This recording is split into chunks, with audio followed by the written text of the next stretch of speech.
Hey everybody, Greg back with Serbs Stand Alone. This time we're going to talk about the advanced side of the board.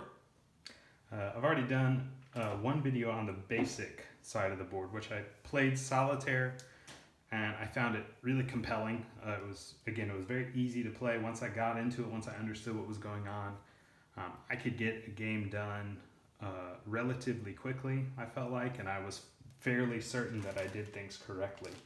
For the advanced game, I did try it solitaire. This game does say it's solitaire friendly. Just because it was my first turn through, I found it to be a little complex. So I talked to Andreja and I said, can you play? And he was nice enough to play. So we played via Vassal because we obviously live in two different parts of Europe. And he said yes. So at the end of this video, I'm going to make my closing comments with the end of the Vassal overlay kind of overlaid on the commentary. So what makes the basic and the advanced side so different? The first part is these cards. The Chetniks have this blue deck. The Partisans, of course, have this red deck, which makes a lot of sense. You have these events. These events are basically the same thing that are on the basic game. You're just going to pull them out. And then sometimes they're conditional, so that's important because the side who wants to make this happen has to make sure that they're working towards it. And then of course you have these asset cards, and these blue cards for these guys, they're gonna play these cards to get more actions, to get more support, which we'll speak about in a second. And the red as well are gonna do the same thing. So the support tables are also very different. On the other side, it's a very simplistic. You're moving a token to the left or to the right. Whereas this one, there's 3 different tracks of support. So it makes the game kind of heavy. As a Chetnik player, you're trying to keep support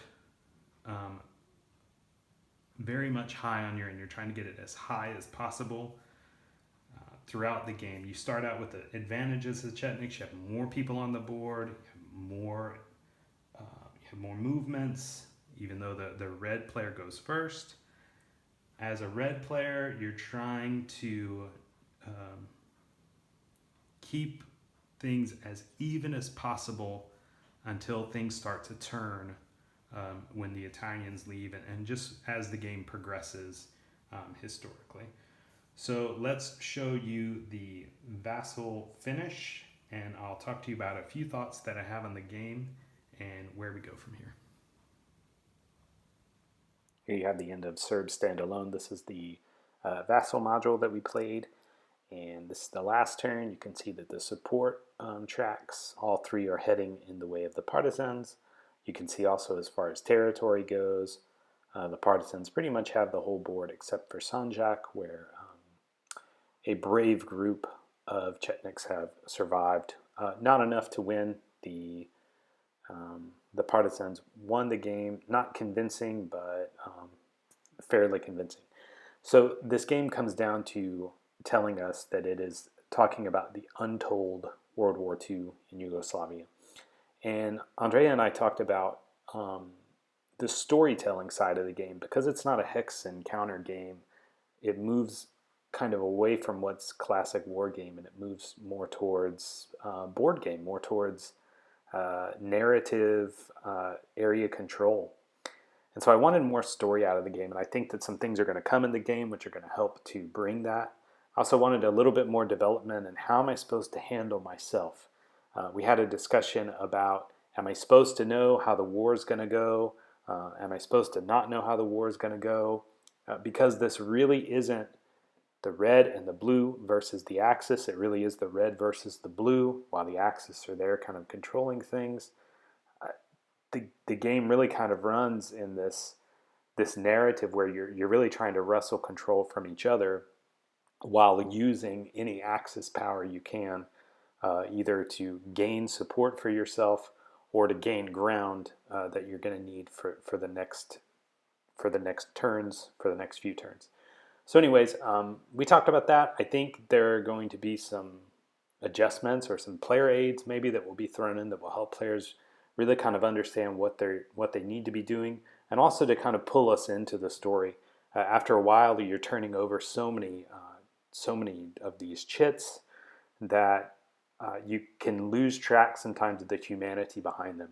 One of the questions also, there's a massacre track in the top left side, was do you keep the massacre track? I think one of the sides of World War II that isn't really approached very much in board gaming and war gaming is the fact that there was a huge human toll outside of the battlefield. And so this game deals with that, in that when you're a Chetnik and you're making these attacks, which sometimes you have to do, and you're making an attack against an Axis power, you're probably going to have to pay the consequences by your people dying. Not your battlefield people, but your people. And so that's a really difficult thing. It's a choice that has to be made, but at the same time, it's incredibly hard to do that. So it brings something into it. I think Serbs Stand Alone is a good game. I think that the rules are fairly clear and can be cleared up. I think the tables look good, and I think obviously as production either changes or moves along or whatever, I think that will be pulled in nicely. I think the cards are very easy to read. They're easy to follow. And I think as the story develops, this game is going to be something that's a real treat for people like me who have never been to Serbia. I don't know anyone who is from what used to be Yugoslavia, but I am interested in the war, World War II, that pulls in this side of the game, that shows the power vacuum that was being formed even during the war, as these people were saying, okay, we know that the Axis powers probably are going to leave it someday, but what are we going to be left with afterwards? So that's kind of my review. I hope you enjoyed it. Comment down below or ask questions. I really appreciate Andreja and the game that he's made, and also his willingness to play the game through with me, which took, as I said, I think we played for 4 hours. It was a good experience, fun for me, and I enjoyed it. Thanks so much.